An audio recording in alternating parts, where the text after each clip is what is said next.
Milé kresťanské sestry a bratia, vítam vás a pozdravujem na týchto bohoslužbách druhý sviatok Vianočný, keď si pripomíname umúčenie Štefana, prvého mučeníka kresťanskej cirkvi, diakona, ktorý položil svoj život za Ježiša Krista. Budeme rozjímať nad tým, ako je byť Kristovým služobníkom.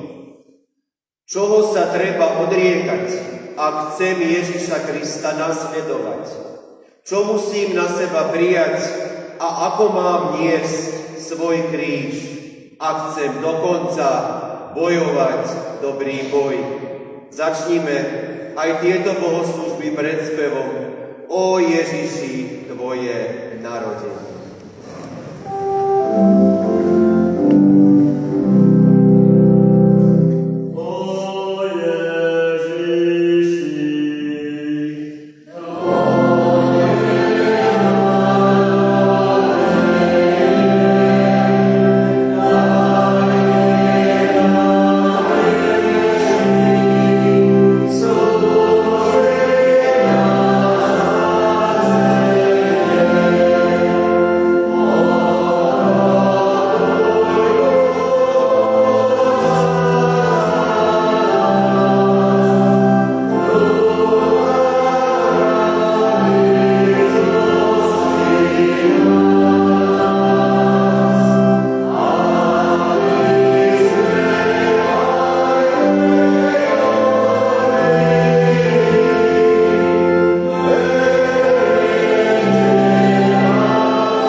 Všemovúci a večný Bože, prosíme ťa srdečne, pomôž nám všetkým, ktorí narodenie Tvojho Syna potešila, aby sme aj skutkom naplnili, čo srdcom veríme a ústami vyznávame.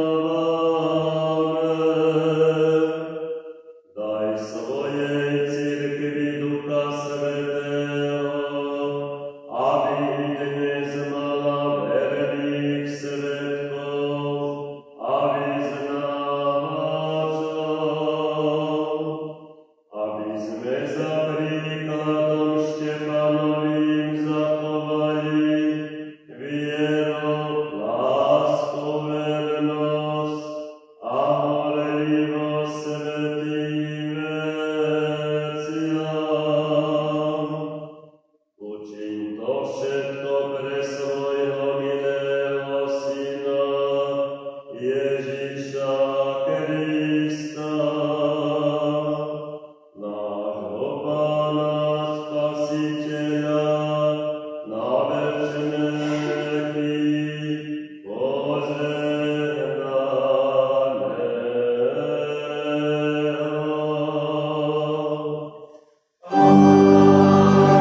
Ewangelii podľa Matúša, 23. kapitole.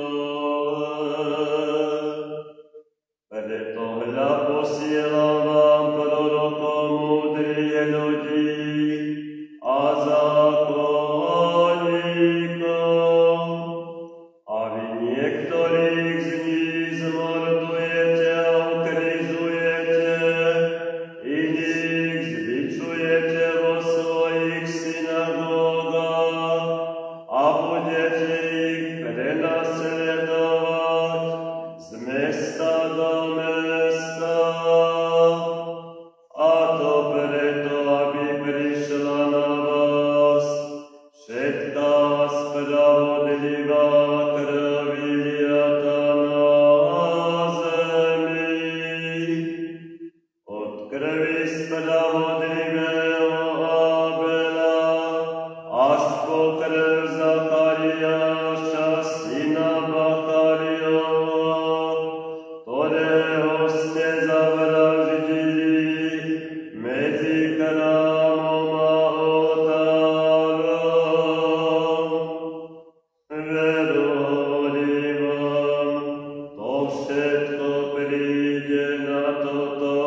To nám život dokázal.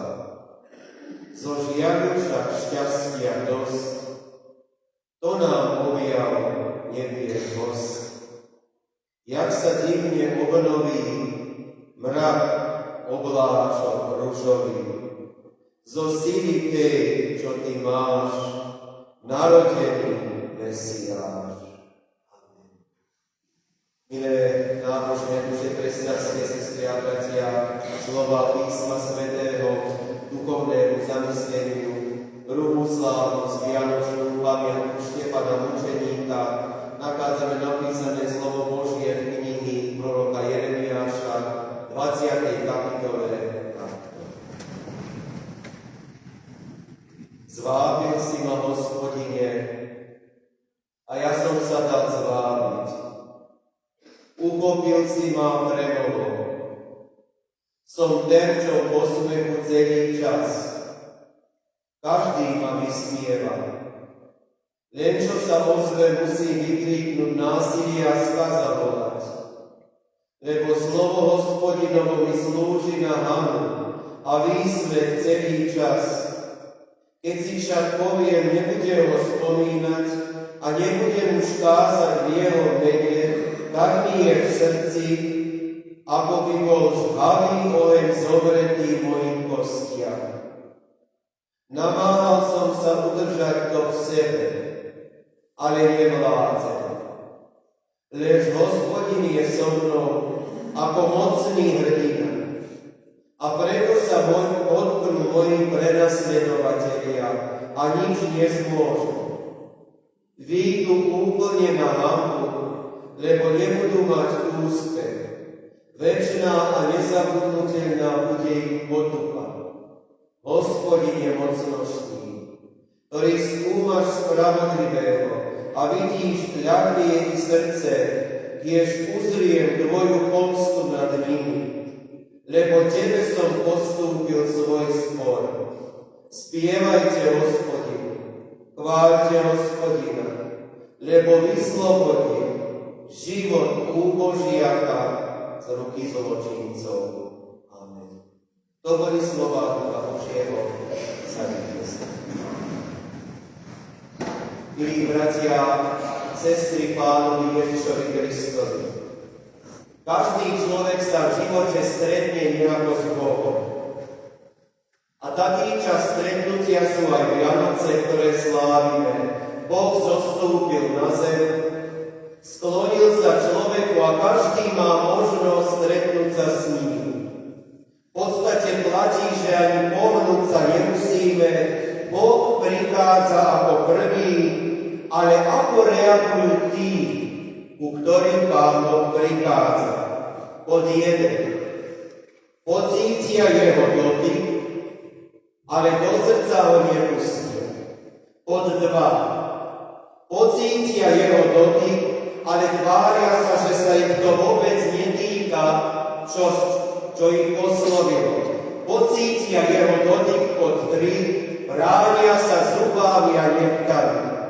Pod 4. Pocítia jeho dotyk, nasledujú ho, ale veľmi krátky úsek života, kým neprídu životné skúšky, potom sú už ďaleko od Boha.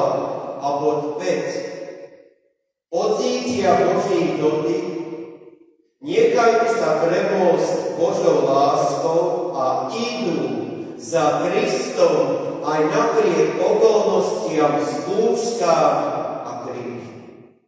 Dnes je sviatok, keď si pripomíname muža, ktorý sa dal premôcť Božou láskou a nasledoval Boha aj napriek okolnostiam. Budeme hovoriť o Štefanovi na základe ďalšieho muža, proroka Jeremiáša, ktorý sa tiež dal zvábiť, ako hovorí, nasledovanie. Ale budeme hovoriť na základe ich životov aj o nás. Budeme hovoriť o mojom a tvojom živote s Bohom. Vianoce sú časom, počas ktorého počúvame o tom, čo Pán Boh urobil pre nás, čo nám Pán Boh dal. Vianoce je čas, keď Pán Boh povoláva ľudí. Pán Boh volá k službe. Volá k životu s ním. Prichádza ticho vo svojom synovi k nám. No zároveň o nás zápasí. Bojuje. Presvieča, namáha. Nevieme, čo sa stalo so Štefanom. Ako ho to Pán Boh povolal, nevieme, milí veriaci, ani ako to premohol Jeremiáša, ktorý hovorí tieto slova. Ale vieme, že Pán Boh povoláva storočia. Pán Boh nás presvieča, a to svojím slovom. Jediný spôsob, ako dojsť k viere, je počúvať, otvoriť si uši. Ako Ježiš hovorí, kto má uši, nech počuje. A Božie slovo je mocnejšie ako ľudské. Ono mení srdce človeka, ono mení spôsob života, mení človekové priority. A tak aj teraz cez Vianoce nebeský Otec znovu a znovu nám hovorí slovo. Hovorí nám vteleným slovom Ježišom Kristom. A volá nás do spoločenstva. Volá nás, aby sme žili svoje životy s ním, aby sme mu slúžili. Ako sme cez tieto sviatky počúvali Božie slovo. Štefan, keď počul volanie Krista, nezostal ľahostajný, nezapchal si uši a nenechal sa prerušiť hlasom tohoto sveta. S pokorou sa odovzdal do Božích rúk, nechal sa naplniť Duchom Svätým, slúžil Pánu Bohu, slúžil ľuďom. A to všetko bola odpoveď na milosť, ktorú mu Pán Boh dal, a kvôli ktorej ho prijal za služobník. Vieme, že Štefan bol prvý diakon cirkvi kresťanskej. Pomáhal pri posluhovaní chudobných, chorých, nemocných a vdov. Boh vyslovil v jednom momente do ľudských dejín slovo povolávať. A to slovo dotklo sa Štefana, ako sa dotklo kedysi dávno v starom zákone Jeremiáša a ďalší, ktorí slúžili najvyššiemu Bohu. Patríme týmto služobníkom. Biblia ráta s tým, že na Božie volanie každý inak nejako odpovie. Všetci máme slobodnú voľu. Môžeme sa rozhodnúť pre život s Kristom, alebo aj život mimo Krista. Ale my sme v tom vtelenom slove teraz cez sviatky, cez slovo kázané prijali milosť. Ako na ňu odpovieme? Zaradíme sa do toho dlhého zástupu Božích svedkov, alebo zotrváme v svojej bezpečnej zóne a budeme vzdialení od všetkého, čo je Bohom stvorené, vzdialení od cirkvi, od veriacich, od službe Bohu, službe cirkvi. Pán Boh nás povolal. A aký je vlastne život Kristom? Milí veriaci, v prvom rade treba povedať, že Božie povolanie si vyžaduje moju úprimnosť. Pán Boh vidí do môjho srdca aj tak. Všetko vie o mne a vie posúdiť, prečo som sa rozhodol nasledovať Krista. Ako to myslím, alebo či som sa rozhodol nasledovať Krista, aby som mal z toho slávu a zisk, aby som získal materiálne hodnoty. Mnohí žiaľ aj tak nasledujú Krista. Keď sa pozrieme na život Božích svedkov, vidíme, že niečo mali spoločné, niečo ich spájalo. A čo to bolo, milí veriaci? Všetci boli na rovnakej úrovni. Jeremiáš bol prenasledovaný najbližší. Preto, lebo nekázal to, čo ľudia chceli počuť. Hovoril pravdu, hovoril čisté Božie slovo. Pravda nebola príjemná. A tak, čo robili ľudia? Hovoril sám sebe, keby som nekázal.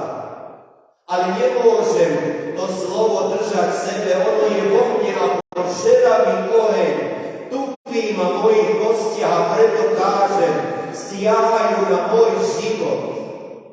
Štefan, vieme, že kázal pravdu, kameňovali, pretože slúžil Kristovi. Kameňovali ho najbližší. Saul, Pavel neskorší, vieme, že stál pri tých a tvrdil, treba Štefana kameňovať. Židom sa nepáčila Štefanova kázeň. Nepáčila sa im jeho pokora, služba, odovzdanosť Kristovi. Nepáčilo sa, že káže, že Ježiš z Nazareta je Mesiáš. A tak čo spravili s ním? Zabili. Milí veriaci, ak si niekto myslí, že nasledovanie Krista je jednoduchá vec, tak som omylen. Pán Ježiš nikdy nám nesľubuje jednoduchú cestu. Keď človek žije s Kristom, keď človek nasleduje Krista, niekedy si zažíva pohrdanie alebo výsmech pokoju. Podobne ako Jeremiáš, aj tí, ktorí sú s Kristom, sú obeťami, ohovárajú. Mnohí udávajú, snažia sa ich zastrašiť a zlé zažívajú zo strany tých, o ktorých by si ani nikdy nepomysleli. Evanjelium Matúša 10. kapitole Ježiš hovorí, nie je učeník na učiteľa, slúha na svojho pána. Dosť, keď je učeník ako učiteľ, slúha ako jeho pán. Čo nám chce tým povedať náš pán? On hovorí to, čo stretalo mňa, keď som chodil po zemi. Vyháňali ma z miest. Koľkokrát mi chceli siahať na život. Ako sa mi posmievali, potriasali hlavami. Hovorili, že som piján a žráč vína, že sedávam s tutoložnicami, príjmam zobníka Zakea, že som s tou spodinou ľudstva. A preto rátajte aj vy, hovorí Pán Ježiš. Rátajte aj vy, že ak pôjdete tou cestou a budete o mne svedčiť, ľudia vás budú udávať, budú vás nenávidieť, lebo nehovoríte to, čo chcú počuť. Budú sa vám možno smiať, budete možno osamotení od všetkých, ale cesta Božia je úzka, trebská. Milí veriaci, sme úprimní v tej svojej viere, v tom svojom nasledovaní. Na inom mieste sa píše beda, beda. Keby všetci ľudia len dobre o vás hovorili, keby vás všetci chválili, veľké beda. Tak robili vaši otcovia tým falošným prorokom, ktorí kázali len pre svoju slávu. Len preto, aby užívali česť, aby boli vážení ľudia, aby mali vysoké spoločenské postavenie, aby materiálne dobre sa mali. Ježiš hovorí, beda, beda. Pán Ježiš podstúpil mučenie a smrť. A to isté povedal, sľúbil vlastne aj nasledovníkom a vidíme, že to je pravda. Svet sa protivil Kristovi a jeho moci. Ide to postupne. Tí, ktorí sa protivia Božiemu slovu, takí hneď nenávidia aj sluhov slova Božieho. Hneď im je farár ten, ktorý miluje peniaze, farár je ten, ktorý nič nerobí, alebo dajme tomu ten, ktorý je v cirkvi, slúži, dáva všetko od seba. Čo máš z toho? Aký má zisk z toho? A práve to sú tí, ktorí sa protivia Božiemu slovu, protivia sa aj samému Bohu. A preto, ak si vyberiem tú cestu za Kristom, rátajme s tým a verím, že to ste možno aj zažili, že vás ľudia budú súdiť, odsudzovať, budú vás sledovať, je to cesta ťažká. A preto niekedy ten, ktorý nasleduje ako Jeremiáš, si možno povie, a čo? Čo keby som vôbec nehovoril o Bohu? Odrobím si tú kázeň, prečítam ju dôstojne, akože tak, ako čo je napísané, to, čo si spravili. A ďalej, ja ľuďom slúžim. Je to veľký záväzok, ale ľuďom nebudem chodiť navštevovať chorým, nemocným, venovať sa blížnemu, alebo ak je v zbore, necháme, nech chodiť je tak, ako ide, a nebudem pridávať ruky. Na čo mi je potrebné ešte to trápenie a ten záväzok? Poviem si, možno niekto, to je východisko z problémov. Jednoducho zabudnem na tú povinnosť a nepripustím si Božie slovo. Vidíme, že tak rozmýšľa Jeremiáš. Keby som ani nekázal, keby som ani nezvestoval, keby som radšej ani o ňom nerozmýšľal, ale Boh je naliehal. A tak, pozrúť sa na svojho pána, Jeremiáš hovorí, ja nemôžem prestať hovoriť, ako by bol človek pod nejakým tlakom. Viete, čo je tlak? Musí a nemôže. Ale musí. Je to nad ľudské sily a to Pán Boh od služobníkov očakáva. Niekedy aj po cenu zdravia, po cenu straty súkromia, lebo Boží služobník sa vydáva všetkým. Nehovorím o sebe, ale o všetkých nás. Dáva aj svoj voľný čas, ale aj svoje city a emócie, svoje ruky. A nech okolie si hovorí, čo chce, ale možno poviem, nemôže, ale musí. A preto sa od nás všetkých očakáva, aby sme svedčili na každom kroku, aby sme boli trpezliví. Prosme Pána Boha o trpezlivosť aj napriek krížu.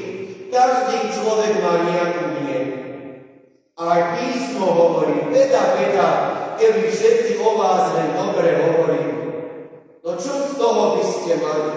Veď tak capkali po pleci tých prorokov pred vami, falošných, ktorí len kázali, zjavovali sa, svedčili tak svojou vysokou funkciou, že sú nejakí vážni, postojní a že si majú užívať čestnú národa, ale slovo a život o Bohu nesvedčí.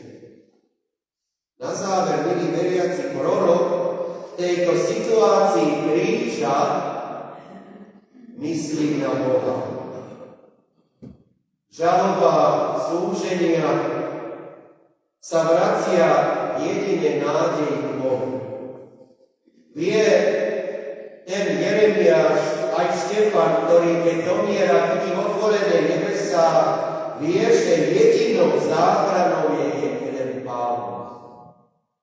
Pán Boh, ktorý je jediná opora a Márii úklady nepriateľov a ich záhadov. Jeremiáš spomína Boží sľub, keď mu Pán Boh povedal na začiatku jeho prorockej služby, povedal mu, pôjdeš ťažkou cestou. Ľudia budú kadečo od tebe robiť a za teba siahať, ale povedal mu slova povzbudenia a slova prítomnosti. Tí, ktorí sú nepriatelia, budú stáť. Tí zoslabnú v tom boji s Božou mocou a Boží služobník má vo svojom boku Hospodina, Pána a Kráľa. Vieme, samotný Štefan sa ocitol z očí v oči tým, ktorí si zapávajú, keď videli, že zvestuje o Mesiášovi. A čo spravili? Dohodli sa. Ideme, mocní, silní, postavíme sa na odpor voči tomuto Štefanovi.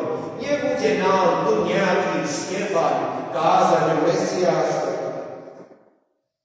Štefan bol bez východiskovej situácii možno, ale on, keď začínajú ho kameňovať, jeden, druhý, kamene ho utierajú, musí stáť. On hľadí do neba. On hľadí do neba a to hovorí dnešná nedeľa, vidí nebo otvorené a samého Krista, sediec na pravici Božej a hovorí, Otče, nepočítaj túto vinu a tento hriech. Hovorí slová Kristove, veď ani oni sami nevedia, čo činia. A tu je paradox viery. Veriaci človek, aj keď mu je najťažšie, aj v najťažších okolnostiach vidí ďalej. Aj keď sa situácia zdá byť nenormálnou, aj keď všetko sa zdá, že je zmarené, že žiadna nádej nie je, vtedy Pán Boh sa dotkýna človeka a dáva mu nádej. Niekedy sa situácia sa nezmení. Poviete mi na pán farár, aká je to kázeň, čo nám hovoríte? Niekedy sa situácia nezmení. Niekedy všetko ostane tak, ako je. Krížu sa nevyhne. Kríž nosiť musíme. Každý z nás ho má. Ale vieme, že s pomocou Božou ho zvládneme. Hľadíme na toho Syna Božieho, ktorý niesol sám svoj kríž na Golgotu, pomáhal mu Šimon Cyrenejský, kresal pod tým krížom, matka mu utierala čelo krvavé, ale niesol svoj kríž, tak aj nám pomáha, aby sme sa s nádejou pozerali do budúcnosti. Aj my sme dostali sľub počas Vianoc a sme počuli, že Boh je prítomný a že nás miluje. A preto, čo nám zostáva? Aká odpoveď na toto všetko, čo sme dnes kázali? Chyťme sa nádej. Hľaďme na Krista. Jedinou záchranou v našich krížoch prenasledovania a súženia je Pán, ktorý sa dokázal mocný na Jeremiášovi a Štefanovi. Ak nevládzeš, milý brat, sestra, ak kríž ťa kloní k zemi, tak pozri hore. Pozri hore a uvidíš Syna človeka, celý zástup anielov, a to je tvoja budúcnosť. Tento deň patrí všetkým tým, ktorí pocítili dotyk Božej ruky. čo ste aj vy mnohí z vás. Nesiete kríže. Ste prežili možno veľké straty v živote, operácie, neviem čo všetko. Boli ste možno úplne na dne, ale počuli ste hlas Krista, nechali ste sa premôcť Božou láskou a tu ste. Idete za Kristom, aj keď okolnosti nie sú ružové, aj keď život nie je ideálny a krásny, ako si prajeme. A preto tento deň je aj o mne, ale o každom z nás. Nech nám Pán Ježiš pomáha niesť každý kríž a obdarí nás prítomnosťou až do konca sveta. Amen. Pomodlíme sa.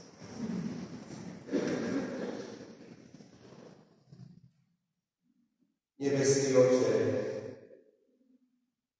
zhliadame do nebies, aby sme z nich prijali Tvoje požehnanie. Ďakujeme Ti úprimne, že sme dnes mohli počuť Tvoje sväté slovo z knihy Jeremiáša proroka a v ňom nájsť múdre slova do životných zápasov, do ktorých nás voláš.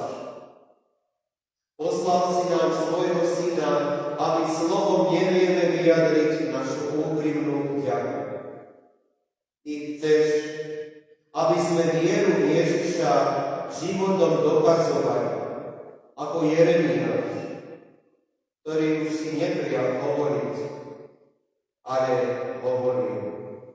Bol odhodlaný trpieť pre Teba, Štefan a mnohých ďalších. Ty, Otče, vieš, akí sme slabí a nestári. Prosíme ťa, naplň nás mocou Ducha Svätého, aby sme boli verní nasledovníci toho, ktorého si nám poslal.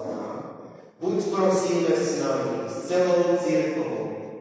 Požehnaj tieto vianočné chvíle, aby sa stali zdrojom opravdivej radosti, potrebného pokoja v rodinách, cirkvi, národe, na celej zemi.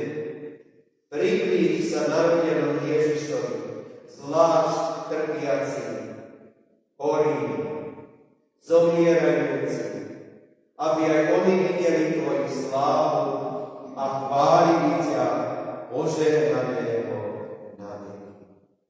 A teraz so spomínajúcou rodinou Šibickovou si pripomíname 10. výročie smrti vrele milovaného manžela, otca, starého otca, svokra Pavla Šibického, presbytera, horlivého cirkevníka, ktorý zomrel práve v štedrý deň vo farskom dome, náhle a nečakane. Opustil túto časnosť a nastal veľký žiaľ v srdci jeho manželky, dcér, zaťov a vnúča. Ubehlo už 10 rokov, ale zárutok a vôľ je istý. Rodina si aj po týchto rokoch spomína a ďakuje Bohu, že mohli mať dobrého otca, manžela, človeka, ktorý bol stále pozitívny, ochotný, ktorý miloval svoju rodinu, miloval aj cirkev a ktorý, veríme, pripravený odišiel do tých otvorených nebies. Dnes, keď si rodina zastane v rohu a bude spomínať, daj nech spomínajú s vďakou, že ho majú. A že aj keď cítia žiada smútok a slzy sa tlačia do tvári, nech veria, že ich milovaný je v večnosti v nebesiach. Tiež naša bývalá pani pokladníčka Eva Cicková, rodina Urbanová, si pripomína 70.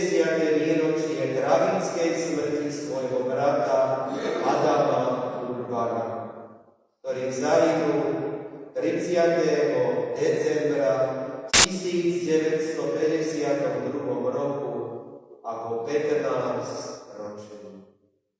A vtedy zahájil veľkým záujom žiadnou smútku svoju mamu, ktorá svojho syna oplakávala až do svojej smrti.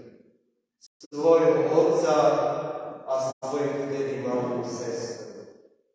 Roky ubiehajú, ale spomienka na tohto mladého človeka, ktorý nedokázal sa uskutočniť v živote, aj keď bol chtivý, aj keď mal vôľu životu, teda jeho život sa nestihol rozvinúť do krásneho kvetu, spomienka na ňo zostáva.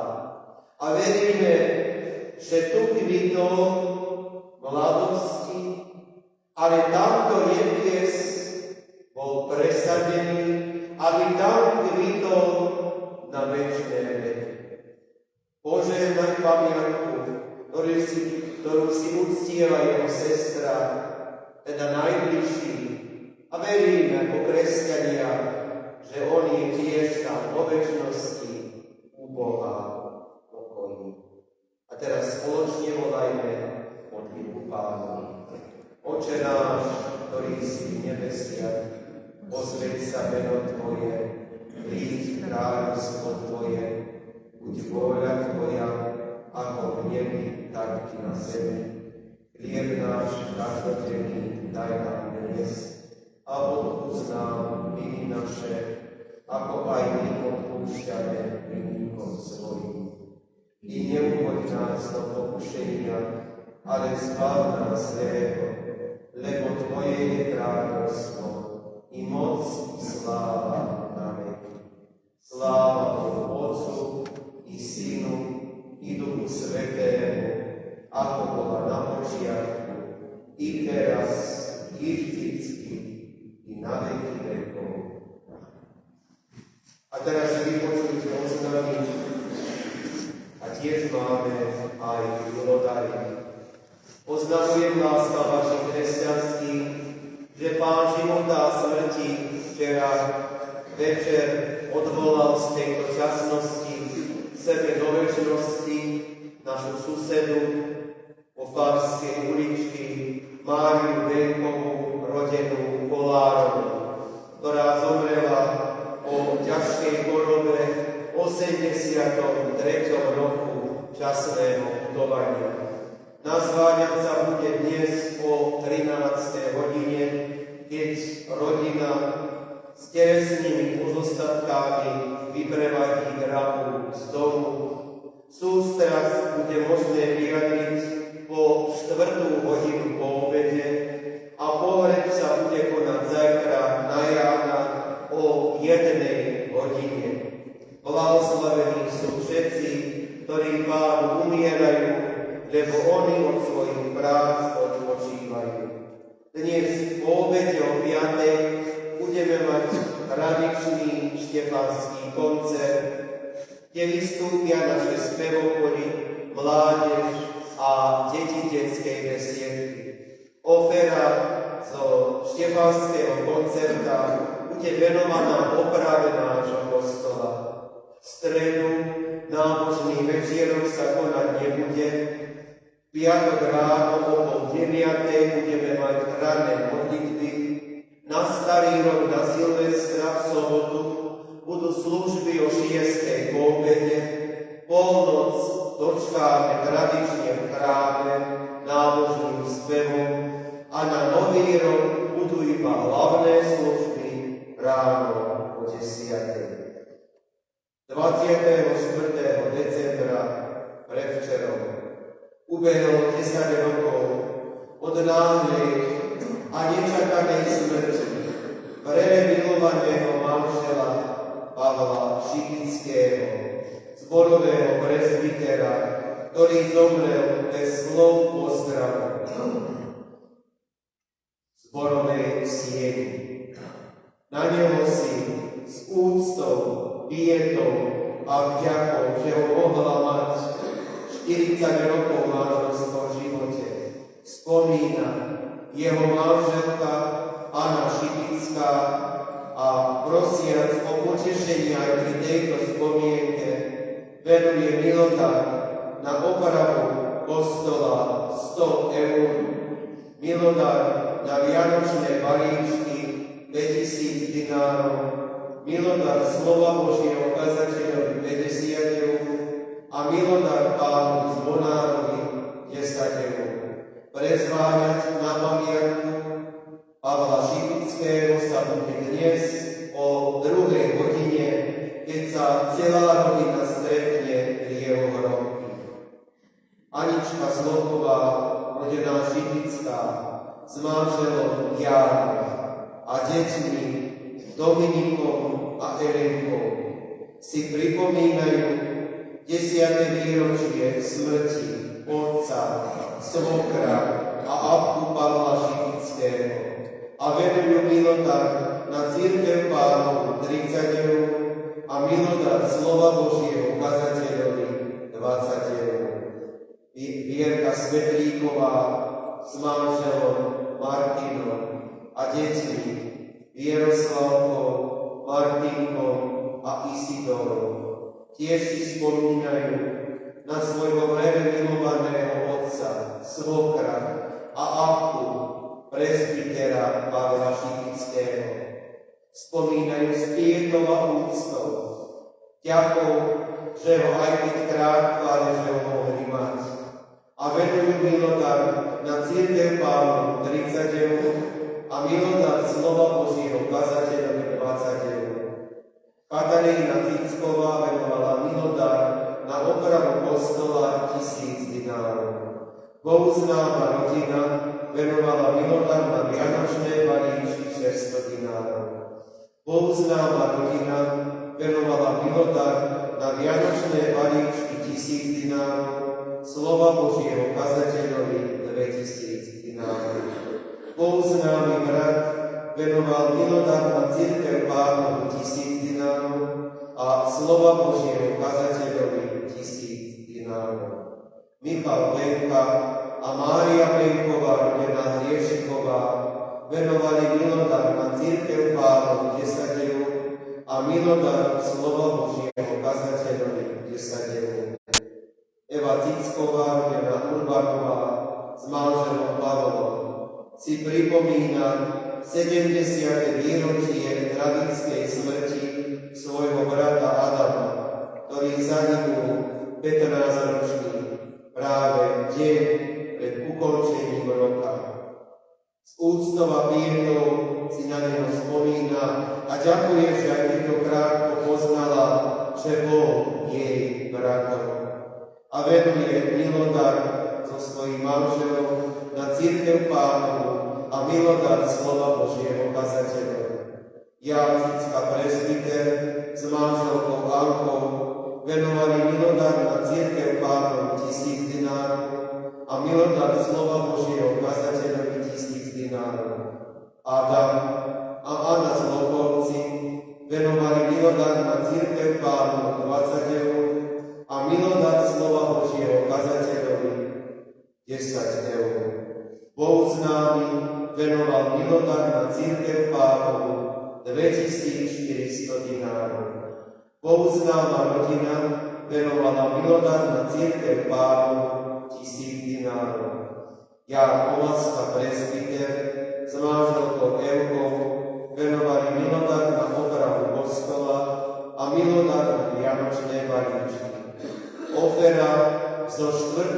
adventnej nedele vyniesla 13 770 dinárov a ofera zo štedrého večera vyniesla 81 330 dinárov.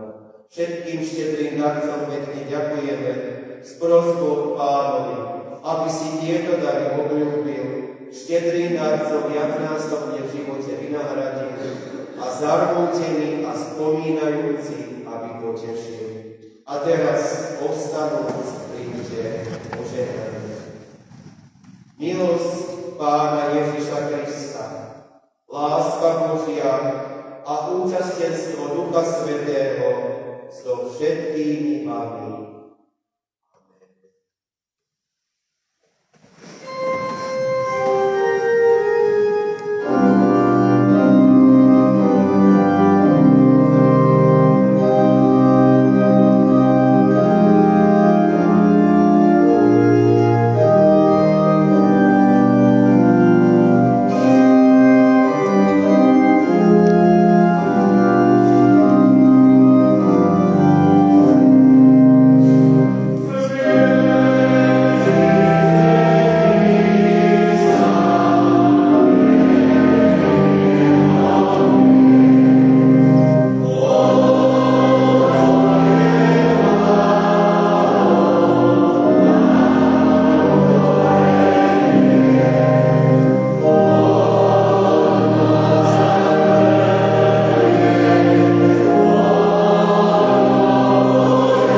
že si svetu poslal za Spasiteľa Syna svojho, jednorodeného.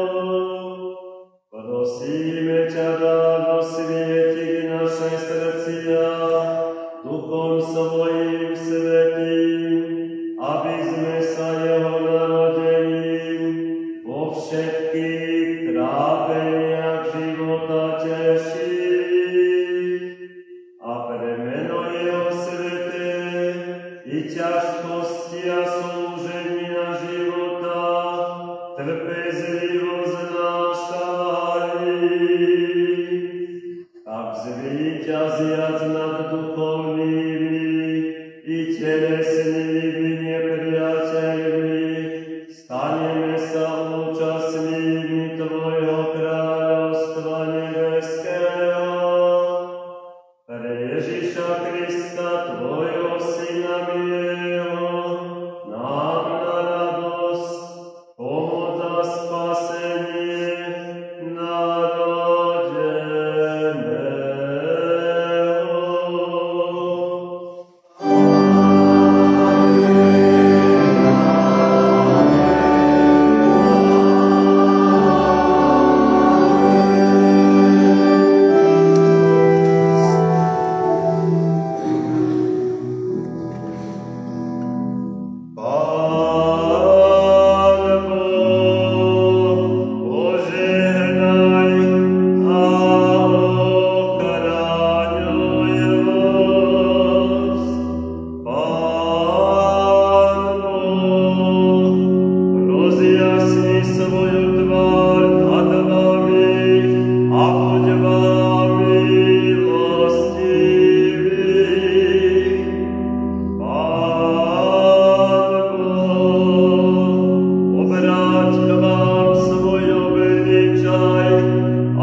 podajme si ruky, rozíďme sa pokoj a radosným srdcom slúžme Pánovi. Pokoj Boží nech je a zostáva s vami.